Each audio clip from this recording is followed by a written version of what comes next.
इससे पहले भी बहुत चीजें इनॉग्रेट हुई हैं, इसके बाद भी बहुत चीजें इनॉग्रेट होंगी। आप अगर इसमें सियासत लाना चाहेंगे तो वो आपका फैसला है। मैं तो सियासत से हट के बात कर रहा हूं। ठीक है ना, मंदिर बना, मंदिर की इनॉग्रेशन हो रही है, मामला खत्म।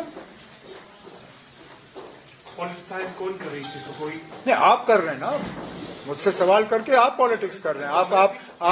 आप पॉलिटिकल जवाब चाहते हैं मुझसे, मैं आपको पॉलिटिकल जवाब दूंगा नहीं। इनॉग्रेशन है, खत्म। सर, आपने जाने से पहले आपने एक ट्वीट किया था, उसमें मैंने बहुत ट्वीट किए। उसमें आपने बताया था कि वहां से आने के बाद थोड़ा सा मुझे एनर्जेटिक होने दीजिए। वो क्या था? थोड़ा सा कुछ नहीं ना, क्या था, 40-45 दिन लगातार हम भागते रहे, दिन में एक एक दो प्रोग्राम, हर असेंबली कॉन्स्टिट्यूएंसी में वर्करों के साथ मुलाकात। साल का एंड था, छुट्टी मनाने निकला, मनाई छुट्टी, वापस आ गया, अब आपसे मुलाकात कर रहा हूं, और क्या था। तो पॉलिटिकल जो सिनेरियो थोड़ा सा चेंज हुआ है यहाँ पर। क्या चेंज हुआ? पुराने लीडर्स थे वो फिर से ज्वाइन कर रहे हैं, तो उसके हवाले से क्या बताएंगे आप? जिस लीडर के हवाले से आप बात कर रहे हैं, पहले तो उन्होंने खुद कहा कि मैं कहीं गया ही नहीं था, और जिस पार्टी को छोड़ने की बात की जा रही थी उस पार्टी ने भी कहा कि इन्होंने कभी हमें ज्वाइन नहीं किया। तो अगर उन्होंने किसी पार्टी को छोड़ा नहीं था और किसी पार्टी को ज्वाइन नहीं किया था तो फिर ये घर वापसी थी ही नहीं। अगर इसके अलावा कोई है जो ज्वाइन कर रहा है या ज्वाइन करने पे सोच रहा है तो मुझे बताइए, तो फिर हम उस पर भी तबसरा कर सकते हैं। लेकिन फिलहाल आप एक लीडर की बात कर रहे हैं, उन्होंने खुद कहा कि मैं कभी गया ही नहीं था, तो अगर वो कभी गए नहीं तो फिर ज्वाइनिंग तो हुई नहीं ना। पॉलिटिकल पंडित्स ये मानते हैं कि यहाँ पर मदीना जाना नॉन मुस्लिम और मीरवाइज का दिल्ली पहुंचना और यहाँ से ये डेवलपमेंट होना, इसको जोड़ते हैं आपस में जो पॉलिटिक्स यहाँ पर की जा रही है, जो सिनेरियो पॉलिटिक्स है वो चेंज होता जा रहा है, तो उस पर क्या कहेंगे सर? जहां तक नॉन मुस्लिम्स का मदीना जाने का सवाल है, ये आप मेहरबानी करके सऊदी अरेबिया के जो वहाँ हुक्मरान हैं, ये आप उनसे करिए। मस्जिद की देखभाल, फैसला ये कि कौन वहां जा सकता है कौन नहीं जा सकता है, वो आप और मैं यहाँ कश्मीर में बैठ के नहीं करते, वो तो रियाद में फैसला होता है। तो अगर इसको लेके कोई सवाल है तो बेहतर ये होगा कि रियाद में जो हुक्मरान बैठे हैं ये सवाल उनसे किया जाए। जहां तक यहाँ के मतलब पॉलिटिकल सिनारियो की आप बात कर रहे हैं, मेरे यहाँ से जाने के बाद और वापस आने में मुझे तो कोई खास बदलाव नजर नहीं आया है। जो एक्टिविटीज इससे पहले थी वो आज भी चल रही हैं, जो इससे पहले लीडर थे वो आज भी हैं, और जो इससे पहले बातें हो रही थी वो आज भी हो रही हैं।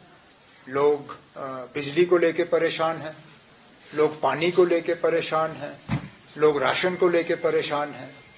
मौसम ऐसा रहा है कि अब बीमारियां फैल रही हैं, लोग उसको देख के परेशान हैं।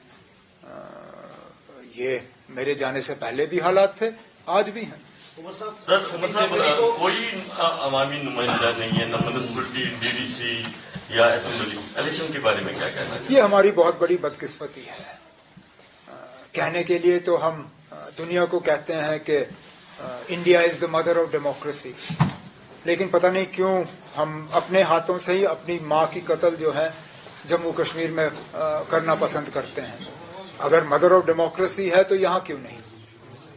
मैंने उस वक्त भी ये बार बार अपनी तकरीरों में कहा कि अगर अर्बन लोकल बॉडीज के लिए डिलिमिटेशन करने का सवाल था तो ये तो आप बहुत पहले कर सकते थे। डिलिमिटेशन का फैसला इलेक्टेड बॉडीज का खत्म होने के बाद क्यों लिया गया, इस पे कोई जवाब नहीं। आपके पंचायतें खत्म हुई, आपको पहले ही से ही पता था कि पंचायतों का टर्म 5 साल का है।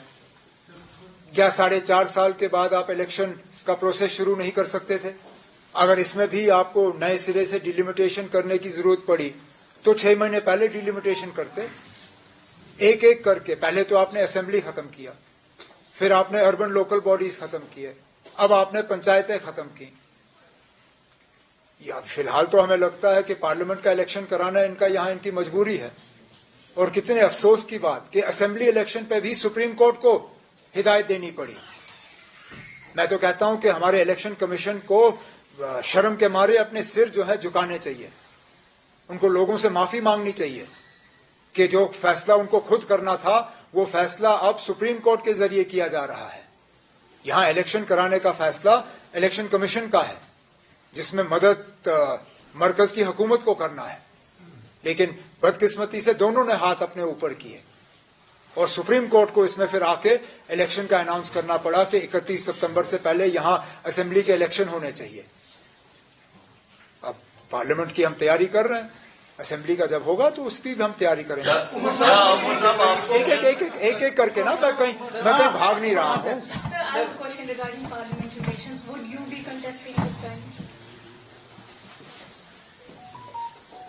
National Conference has not yet sat down to finalize its candidates.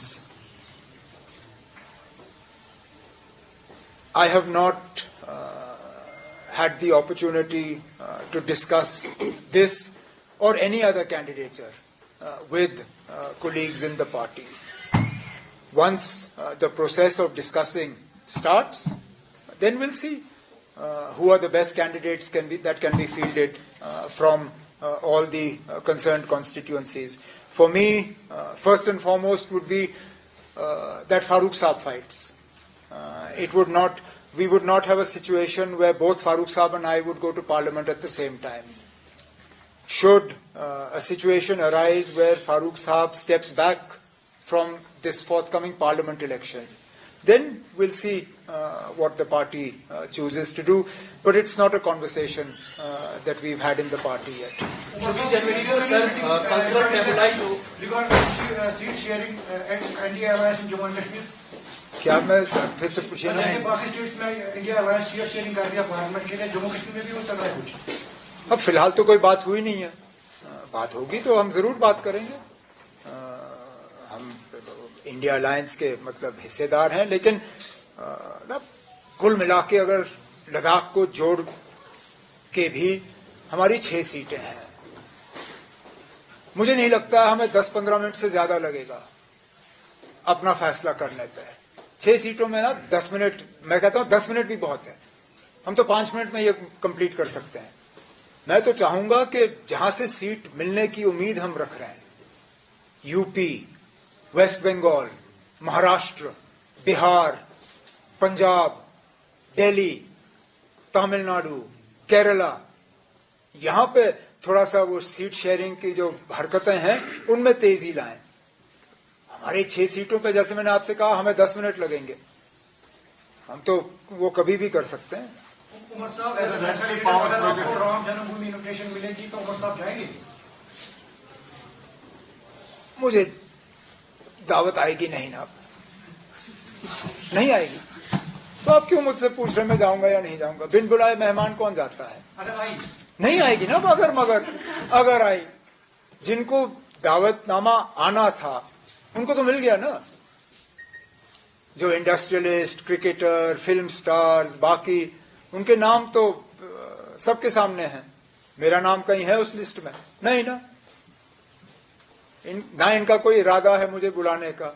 जब इनका कोई इरादा नहीं है बुलाने का तो अगर मगर में हम क्यों पढ़े? 26 जनवरी को जो कल्चरल प्रेजेंटेशन होती है, जो टेबलर होता है, उसमें कुछ स्टेट्स और यूनियन टेरिटरीज को इस साल नहीं रखा गया है, जो कल्चरल इवेंट वहां पे होता है। जैसे कि ये कोई नई बात नहीं है, पंजाब और ये कोई नई बात नहीं है। हर रियासत और हर यूनियन टेरिटरी को हर साल नहीं दिया जाता मौका। इसमें मरकजी हुकूमत जो है वो चूज करती है किसको देना है और इसको नहीं देना है। अगर आपका सवाल ये है कि सिर्फ ऑपोजिशन स्टेट्स जो हैं उनको इससे बाहर रखा गया तो मैं कहूंगा कि ये बदकिस्मती है। ये 26 जनवरी जो है ये बीजेपी का प्रोग्राम नहीं है, ये मरकजी हुकूमत का प्रोग्राम नहीं है, ये पूरे मुल्क का है।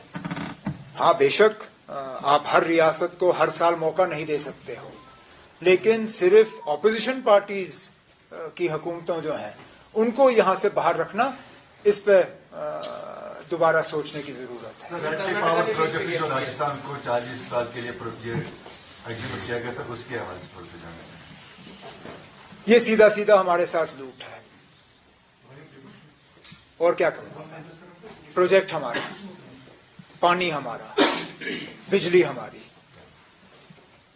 अगर यहाँ पे हम लोगों को 24 घंटे बिजली हफ्ते के 7 दिन फराहम कर रहे होते तो मुझे कोई एतराज नहीं होता। राजस्थान क्या, आप तमिलनाडु और मालदीव्स तक ये बिजली पहुंचाओ, मुझे फर्क नहीं पड़ता। लेकिन हमारे लोग आज बिजली के लिए तरस रहे हैं। सख्ती में आप कोई हमारे साथ मतलब कोई रहम नहीं करते हो। जब आपको मीटर लगाने होते हैं तो आप हमारे घरों पे वो स्मार्ट मीटर जिसको आप कहते हो, जहां पहले पैसा भरना होता है फिर बिजली आए ना आए वो दूसरी बात है, वो मीटर लगाने में आप पीछे नहीं रहते हो, लेकिन बिजली आप फराहम नहीं करते। करिए, कोई बात नहीं, असेंबली इलेक्शन हो जाए, मैं देखता हूं आप किस तरह हम इसको आगे चलाएंगे। सुप्रीम कोर्ट तक क्यों ना हमें जाना पड़े, ये बिजली राजस्थान नहीं पहुंचेगी। उमर साहब, अगर बिजली की बात करें, जैसे डाउनटाउन है, बाकी जगह हैं, हर महीने 150-150 रुपया चढ़ाया जाता है, उसके बारे में क्या? वही तो मैं कह रहा हूं ना, सख्ती में इन्होंने कोई कसर बाकी रखी?